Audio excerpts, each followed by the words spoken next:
So, hindi na kita maatid sa airport. It's okay. Baka pag-awayin niyo na naman ni Betsy yun eh. Joke lang. I know. Pero message mo ako ha, pagdating mo ng Italy. Thank you, Robert.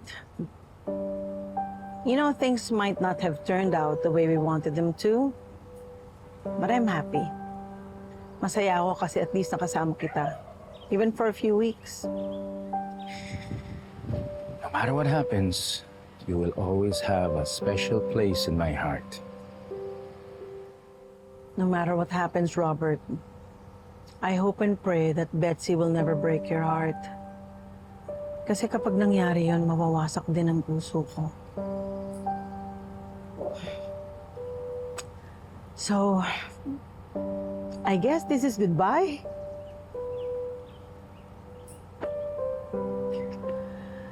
Tayo yung classic example na pinagtagpo pero hindi tinadhana.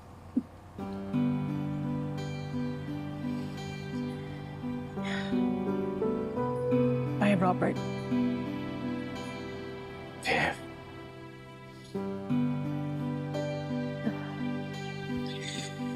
I'm gonna miss you.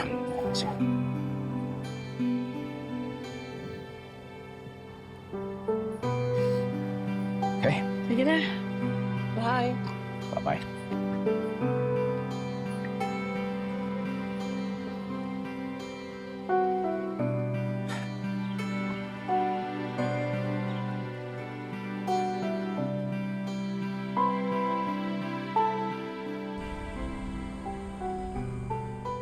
Mahal, dalaw lang ulit ako kay nanay, ha? Ganun? Bakit? May nangyari ba? Wala naman.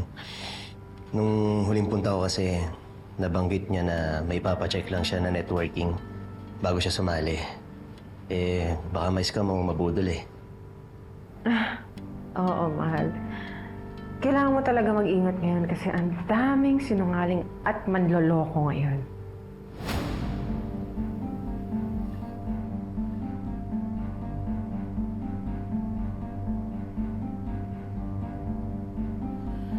Sige, mahal. Alis na ako.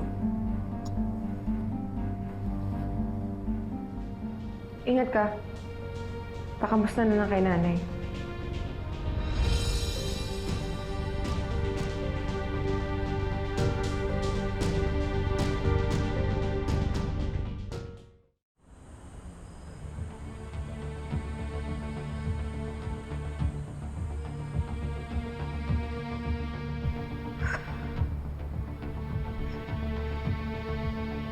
Dapat nandun na siya sa bahay ni Nanay Nora by this time.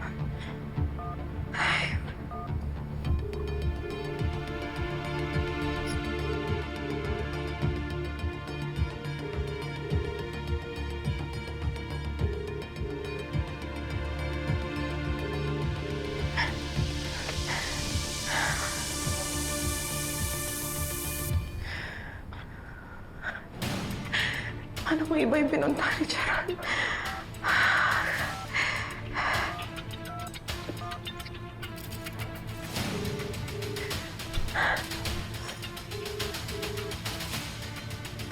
It's driving me crazy. Kailangan ko malaman kung nagsisinungaling sa akin si Gerald.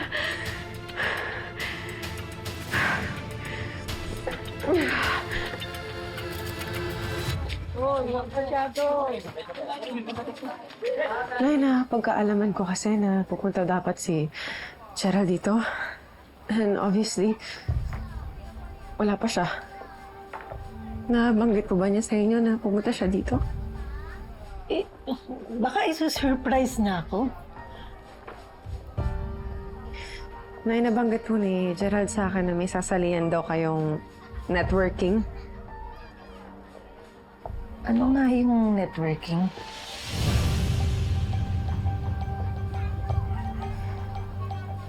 Wala ho, hayaan niyo na lang.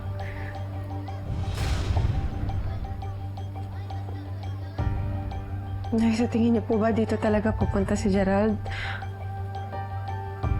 O baka sa iba siya pupunta? Teka, i-check ko nga. Kasi, nakapatay tong phone ko eh. Nagcha-charge.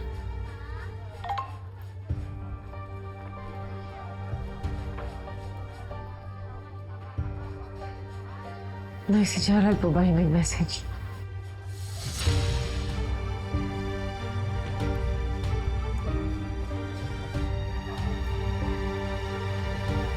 Nay, ano ang sinabi ni Gerald? Hindi, wala namang text. Baka hindi pumasok. Nagluloko kasi tong telepono ko eh. Baka naman na-traffic lang papunta rito. Nay, nauna siyang umalis sa akin. Hindi naman po traffic papunta dito. Diretsahang tanong na lang, Nay. May nabanggit po ba si Gerald sa inyo? Kahit papiyaw lang.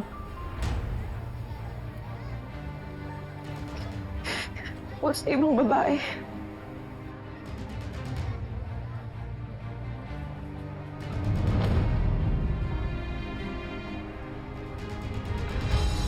Gerald!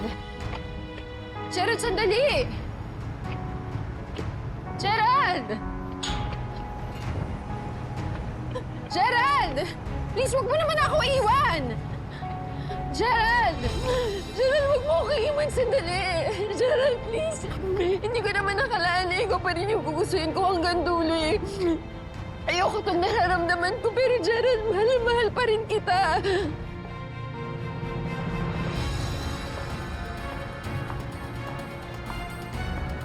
Please naman, Gerald! Please, please! We're right on time. Diretso na tayo sa airport. Please, iniwan mo na ako dati para kay Jean. Huwag mo naman sana ulit gawin sa akin to. Parang awa mo na, Gerald, please. Sandali lang. Mag-minor ka. Gerald? And Betsy?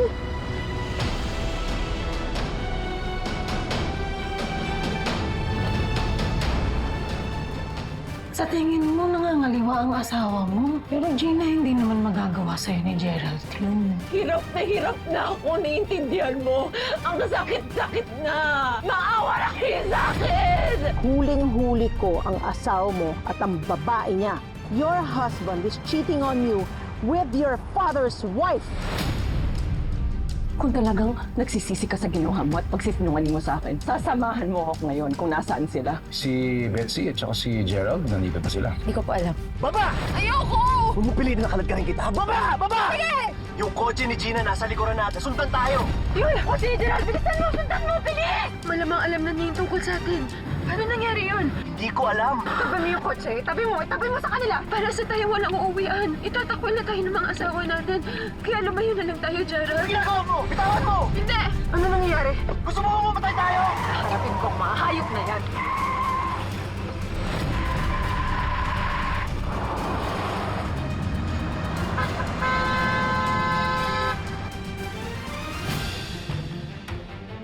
Ngayon niya sabihin na wala na mamagitan sa inyo! Lumabas kayo dyan!